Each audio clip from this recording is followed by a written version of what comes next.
Hi everyone, this is Frida Francis. Welcome to all. இன்னைக்கு நம்ம வந்துட்டு ஒரு ஸ்வீட் பார்க்க போறோம். இது வந்து தமிழ்நாட்டுல வந்து ரொம்ப ஃபேமஸ். வீட்ல காரனா மிக்சர் சொல்லுவோம், ஸ்வீட்னா கேசரி தான கண்டிப்பா சொல்லுவோம். அதுலயும் நம்ம கொஞ்சம் ஒரு வித்தியாசமா பைனாப்பிள் யூஸ் பண்ணி பைனாப்பிள் கேசரி வந்து இன்னைக்கு செய்ய போறோம். வாங்க போய் கடகடன்னு எப்படி செய்யலாங்கிறத பார்க்கலாம். இப்போ ஃபர்ஸ்ட் பைனாப்பிள் கேசரிக்கு பைனாப்பிள் வந்து நான் முழுசாக எடுத்திருக்கேன், அதாவது ஃப்ரெஷ் பைனாப்பிள். இதை நம்ம கட் பண்ணி இதை தான் நம்ம ஜூஸாக எடுத்து இந்த ஜூஸில் தான் ஃபுல் அண்ட் ஃபுல் வந்து நம்ம பைனாப்பிள் கேசரி வந்து செய்ய போகிறோம். இதை நம்ம ஃபஸ்ட்டு கட் பண்ண போகிறோம்.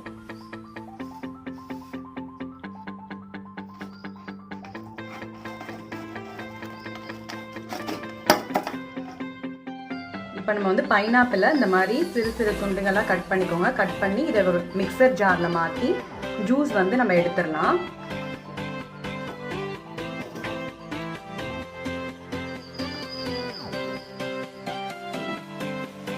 நம்மளோட பைனாப்பிள் ஜூஸ் வந்து ரெடி ஆகிடுச்சு. இப்போ நம்ம கேசரி செய்ய போகலாம். அடுப்பில் பேன் வச்சுட்டு நம்ம நெய் ஃபஸ்ட்டு ஊற்றி முந்திரி பருப்பு வந்து வறுத்துடலாம்.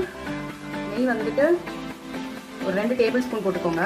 அது மாதிரி நான் வந்து பெரிய ஸ்பூன் யூஸ் பண்ணுறேன். நெய்யில் நான் முந்திரி போட்டுறேன். நல்லா கொஞ்சம் ப்ரௌன் கலரில் வர வரைக்கும் நல்லா ஃப்ரை பண்ணி எடுத்துருங்க. நல்லா ப்ரௌன் கலரில் வந்துருச்சு. இந்த டைமில் நம்ம எடுத்துடணும்.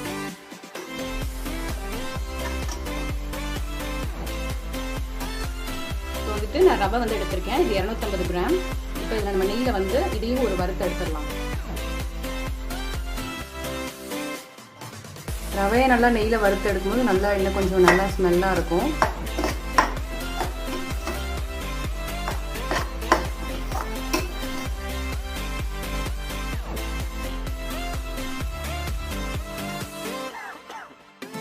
இப்போ 250 கிராம் கேசரிக்கு நான் இந்த டம்ளரில் 3 பைனாப்பிள் ஜூஸ் வந்து அளந்து நான் ஊற்ற போகிறேன்.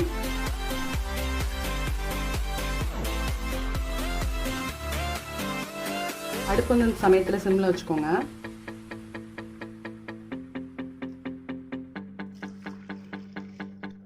இப்போ பைனாப்பிள் கேசரிக்கு வந்துட்டு நான் ஃபுட் கலர், அதாவது கேசரி பவுடர் வந்து இப்போ நான் போட போகிறேன்.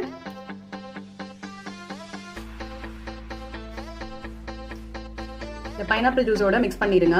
ஃபுட் கலர் போட்டோன்னா இன்னும் கொஞ்சம் நம்ம கலர் கொடுக்கும் அப்படின்றதுக்காக தான் நம்ம ஃபுட் கலர் யூஸ் பண்ணுறோம். இப்போ நம்ம ஜூஸ் வந்துட்டு நல்லா கொதிக்க விட்டுறலாம். 15 மினிட்ஸ் ஆகும் கொதிக்கிறதுக்கு. மூடி போட்டுருங்க. இப்போ நம்மளோட ஜூஸ் வந்துட்டு கொதிச்சு ரெடி ஆயிடுச்சு. இப்போ நம்ம வந்துட்டு ரவையை வந்து இதில் சேர்த்துடலாம். அடுப்பு வந்து நீங்கள் இப்போ ரவை சேர்க்கும் போது சிம்மில் போட்டுக்கோங்க. கொஞ்சம் கொஞ்சமாக சேர்த்துக்கோங்க. ரவை நல்லா கிண்டிக்கோங்க. எந்த ஒரு கட்டியும் வரக்கூடாது.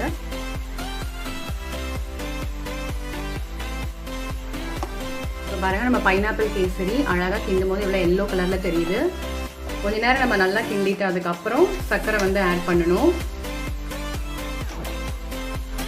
இப்போ வந்து நம்ம சர்க்கரை ஆட் பண்ணிடலாம். 250 கிராம் ரவைக்கு வந்துட்டு நான் அதோட 500 கிராம் சர்க்கரை ஆட் பண்ணுறேன்.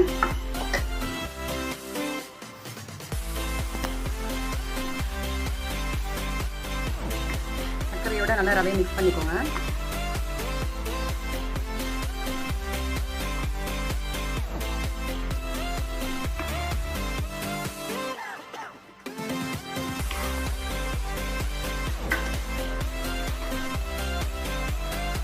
பண்ணுங்க. இப்போ நம்ம கேசரி வந்து ரெடி ஆயிடுச்சு. இப்போ நம்ம இதில் வந்து கொஞ்சம் ஏலக்காய் பவுடர் மிக்ஸ் பண்ணிடலாம்.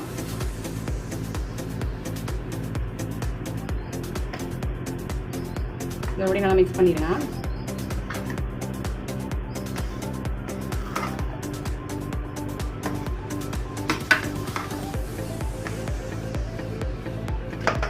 இப்போ லாஸ்ட்டாக நம்ம ஆல்ரெடி வறுத்து வச்ச முந்திரியை வந்து இதில் மிக்ஸ் பண்ணிடலாம்.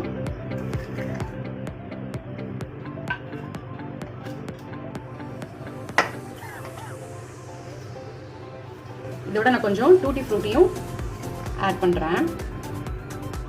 இது கொஞ்சம் சாப்பிடும்போது நல்லாயிருக்கும், கலர்ஃபுல்லாக.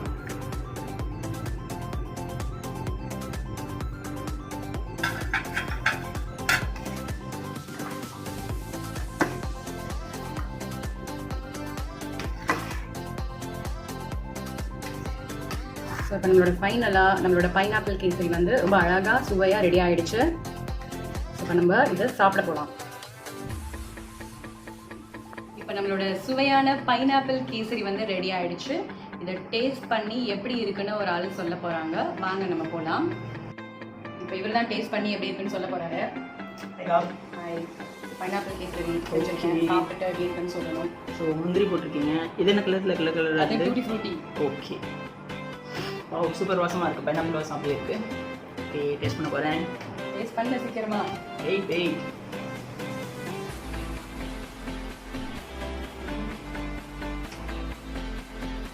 Wow, super. பைனாப்பிள் டேஸ்ட் தெரியுதா? பைனாப்பிள், அந்த நெய் வாசம், முந்திரி எல்லாமே செம்ம டேஸ்டாக இருக்கா. சான்ஸ் இல்லை, நல்லா இருக்கா? சூப்பராக ஓகே, உங்களுக்கு இந்த வீடியோ கண்டிப்பாக பிடிச்சிருக்கும். ஸோ நீங்கள் கண்டிப்பாக ஃப்ரீடா ஃப்ரான்சிஸ் சேனலுக்கு வந்துட்டு லைக் பண்ணுங்கள், ஷேர் பண்ணுங்கள், கமெண்ட் பண்ணுங்கள், முக்கியமாக சப்ஸ்கிரைப் பண்ணுங்கள். தேங்க்யூ ஃபார் வாட்சிங்.